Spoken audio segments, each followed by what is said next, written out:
উনার নেতা কর্মীরা আমাদেরকে বান্দির বাচ্চা বলে গালি দিচ্ছে। আপনারা দেখেছেন আমাদের সহযোদ্ধা, আমাদের বন্ধু, রাজপথ থেকে উঠে আসা ফেসিবাদের চোখে চোখ রেখে কথা বলা সার্জিস আলমের বিরুদ্ধে আজকে মামলা দেওয়া হয়েছে। এটা আমাদের জন্য একটা সিগন্যাল। ডিজিটাল সিকিউরিটি অ্যাক্টের কথা বলে হাসিনা আমাদের টুটি চেপে ধরেছে।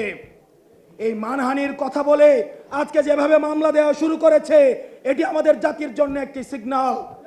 জনাব তারেক জিয়া সাহেব দ্বিমতকে প্রকাশ করার জন্য, দ্বিমতকে উৎসাহিত করার জন্য উনি উনার নিজের ক্রিটিসিজম কার্টুনকে শেয়ার দিচ্ছে, আবার একই সাথে উনার নেতা কর্মীরা আমাদেরকে বান্দির বাচ্চা বলে গালি দিচ্ছে।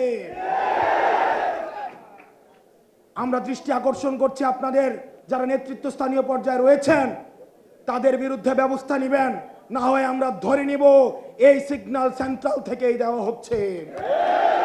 এবং 10 কোটি টাকার যে মানহানি মামলা দেওয়া হয়েছে, এটি পরবর্তী বাংলাদেশের রাজনৈতিক সহিষ্ণুতা, রাজনৈতিক সৌহার্দ্যের জন্য একটা ব্যাড মেসেজ হিসেবে থেকে গেল।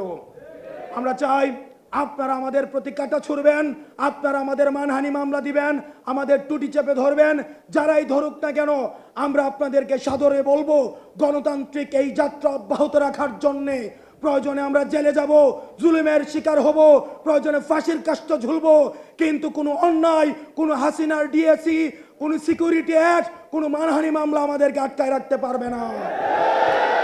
আমরা চাই ফেসিবাদ বিরোধী শক্তি আমরা ঐক্যবদ্ধভাবে আমরা পরবর্তী বাংলাদেশ বিনির্মাণ করব।